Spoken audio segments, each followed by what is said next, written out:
আসসালামু আলাইকুম। আজকে আমি এই ইউপিএসটি দিয়ে একটি আইপিএস তৈরি করব, যেটা 520 ওয়াট কিংবা 600 বিএ। তো এই ইউপিএসটি থেকে যদি ছোটো ব্যাটারিটা খুলে একটি বড় ব্যাটারি লাগিয়ে দিই, তখনই কিন্তু এটা আইপিএসের মতোই কাজ করে। কিন্তু দুইটা সমস্যা হয় এক্ষেত্রে। একটা হচ্ছে ওভারহিট সমস্যা, অন্যটা হচ্ছে চার্জিং সমস্যা।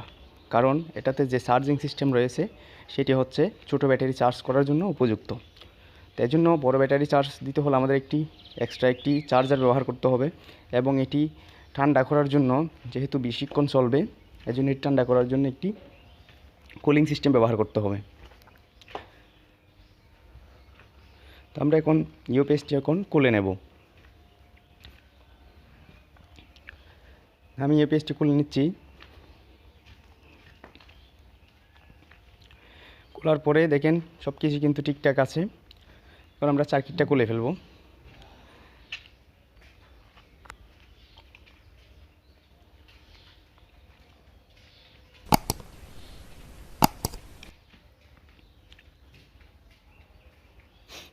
তার আগে দেখব এটা আসলে কত এম্পিয়ার হারে চার্জ করে। প্লাগটা লাগিয়ে দিলাম। আমি ক্লাম মিটার দিয়ে মেপে দেখব কত এম্পিয়ার হারে এটা চার্জ করে। ক্লাম মিটারটা দেখেন, ব্যাটারির ওখানে আমি লাগিয়ে দিচ্ছি। আপনারা দেখতে পাচ্ছেন মাত্র 0.3 এম্পিয়ার হারে এটা চার্জ করে, যার মাধ্যমে কিন্তু আপনারা বড় ব্যাটারি চার্জ করতে পারবেন না। এটি সিস্টেমটি এমনভাবে তৈরি করা যেন ছোটো ব্যাটারি চার্জ করতে পারে। তো আমরা সার্কিটটা খুলে নিলাম কাজ করার সুবিধার্থে। ব্যাটারিটাও খুলে নেব।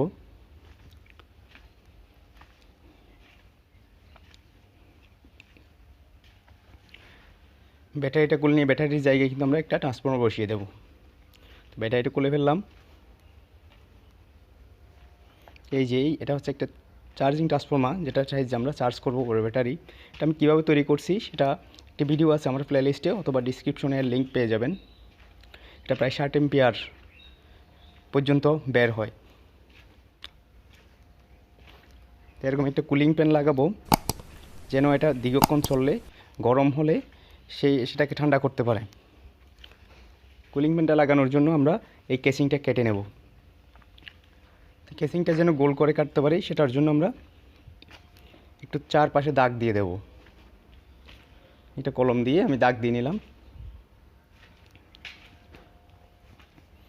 এখন এটা আমি সুন্দর করে গোল করে কেটে নেব, যেন কুলিং ফ্যানটা প্রপারলি ওখানে সেট হয়ে থাকে। তো এটা আপনারা চাইলে যে কোনো কিছু দিয়ে কাটতে পারেন। আমি এটা হিট দিয়ে কেটে নিয়েছি, এবং চারপাশে 4টা ছিদ্র করেছি যেন কুলিং ফ্যানটা আটকাতে পারি। তো এটা কুলিং ফ্যানটার ক্ষেত্রে আমি একটা সুইচ ব্যবহার করব। যতক্ষণ সুইচটা আমি চালু রাখবো ততক্ষণ কুলিং ফ্যানটা চলবে।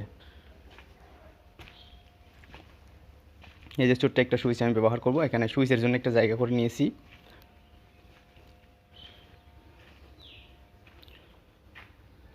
তো এখানে আরেকটা জিনিস, এখানে যে বার্জারটা দেখতে পাচ্ছেন, যেটা একটা ব্যাকআপের সময় একটা আওয়াজ করে, খুব বিরক্তিকর লাগে আমার এটা। তো আমি এটা খুলে নেব। আপনারা চাইলে এটা রাখতে পারেন কিংবা খুলে নিতে পারেন। আমি খুলে নিচ্ছি শোল্ডারিং আয়রন দিয়ে, এটা আমি খুলে নিচ্ছি।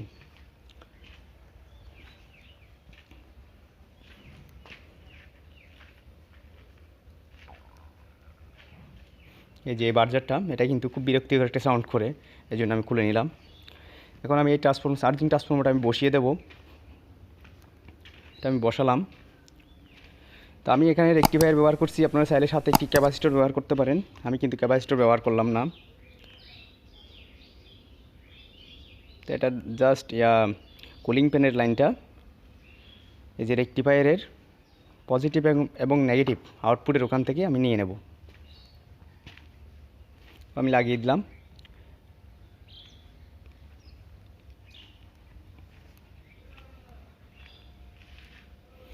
এবং ব্যাটারির যেই তারগুলো, এগুলো একটু কেটে নেব, যেন আমরা জ্বালাই করতে পারি, তারটা ভালোভাবে জয়েন্ট হয়।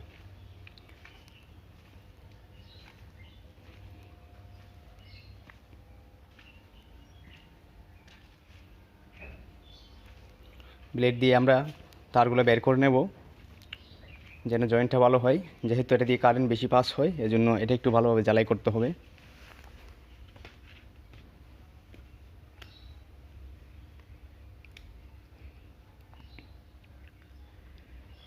আসলে অল্প টাকার ভিতরে এটা একটা ভালো জিনিস তৈরি হয়, কারণ একটা 500 বিএ যদি আপনারা ইউপিএস কিনেন তাহলে কিন্তু 7-8 হাজার টাকা খরচ হবে, আর এটিতে মাত্র খরচ পড়বে আপনাদের 2 থেকে 2,500 টাকা।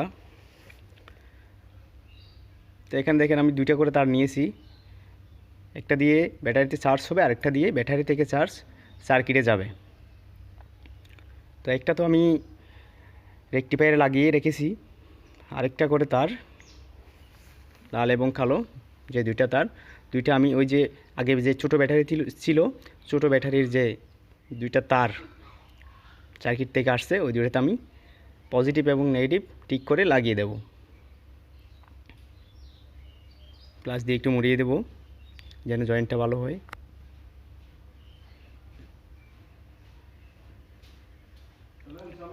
এবং একটু সোল্ডারিং করে দেব।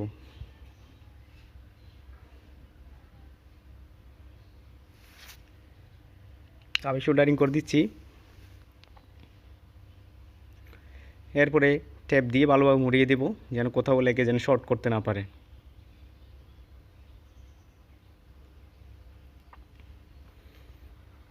তো আমি এটার ক্ষেত্রে ব্যাটারি ব্যবহার করব 100 এমপিয়ারের একটা ব্যাটারি। আপনারা চাইলে যে কোনো ব্যাটারি ব্যবহার করতে পারেন, ব্যাটারি অনুযায়ী আপনারা ব্যাকআপ পাবেন। এখন আমি ট্যাপ দিয়ে মুড়িয়ে দেবো ভালো করে, 2টা তারই ভালোভাবে ট্যাপ দিয়ে মুড়িয়ে দেব।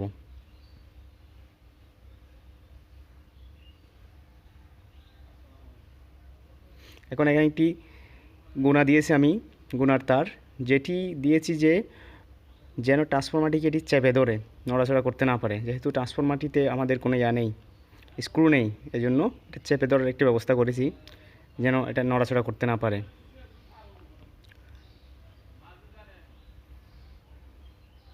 আমি লাগিয়ে দিলাম এবং স্ক্রু টাইট দেওয়ার সাথে সাথেই কিন্তু ট্রান্সফরমারটা একদম ভালোভাবে জয়েন্ট হয়ে যাবে, ওখানে কোনো নড়াচড়া করতে পারবে না।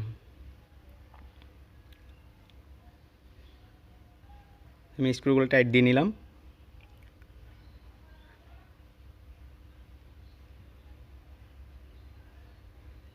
এবার সার্কিটটি যেরকম ছিল ঠিক সেভাবে আমরা লাগিয়ে দেব, এখানে কোনো কিছু পরিবর্তন করার দরকার নেই।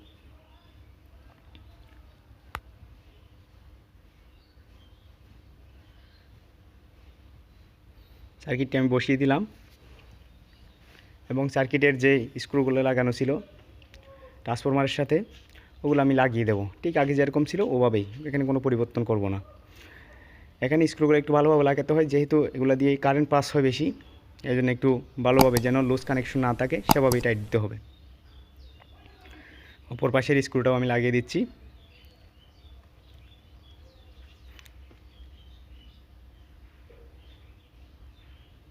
স্ক্রু 2টা লাগিয়ে দেওয়া শেষ। এখন আমাদের চার্জিং ট্রান্সফরমার যে ইনপুটটা নেব এই তারের একদম মাথা থেকেই, মানে আমাদের ইউপিএসের ইনপুট ক্লাম কিংবা প্লাগ যাই বলেন, প্লাগের তারটা যেখানে আসছে ওখানেই আমরা চার্জিং ট্রান্সফরমারের ইনপুটটা লাগিয়ে দেব, যেন আমাদের 2টা প্লাগ ইউজ করতে না হয়, একটার মাধ্যমে যেন সব কিছু হয়। দেখেন প্লাগ থেকে তারটা এসে সরাসরি যে জায়গায় লাগছে ওই জায়গায় আমি চার্জিং ট্রান্সফরমারের ইনপুটটা লাগিয়ে দিলাম।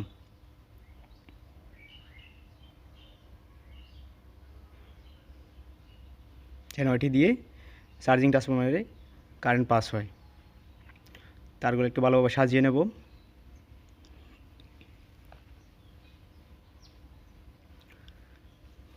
আমি তারগুলো ভালোভাবে সাজিয়ে নিলাম। এবার এটা যেরকম ছিল সেভাবে ফিটিং করে নেব।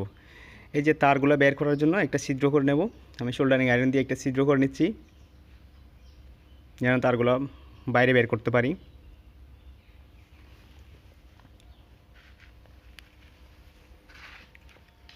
এখন যে লাইট সহ যে সার্কিটটা ছিল কেসিংয়ের মধ্যে ওটা লাগিয়ে দেব, যেভাবে ছিল ঠিক সেভাবেই লাগিয়ে দেব।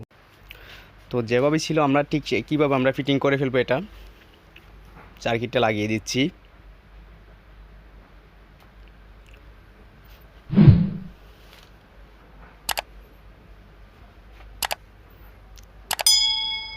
আমাদের সার্কিটটা লাগানো শেষ। এখন যে তারগুলো বাইরে একটু ভালোভাবে সাজিয়ে দেব যেন চাপ না লাগে কেসিংয়ের।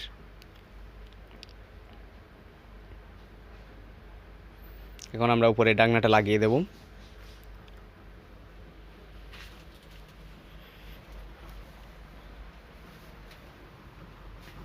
তো উপরের ডাকনাটা লাগিয়ে দিচ্ছি।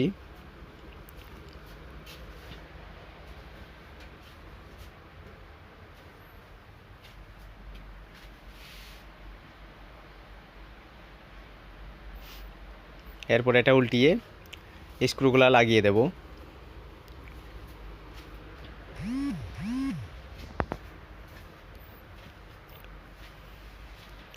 আমরা সবগুলো স্ক্রু ভালো করে লাগিয়ে দেব।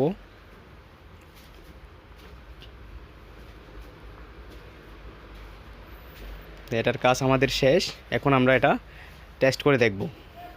দেখেন আমি একটা 100 এম্পিয়ার ব্যাটারি লাগিয়েছি।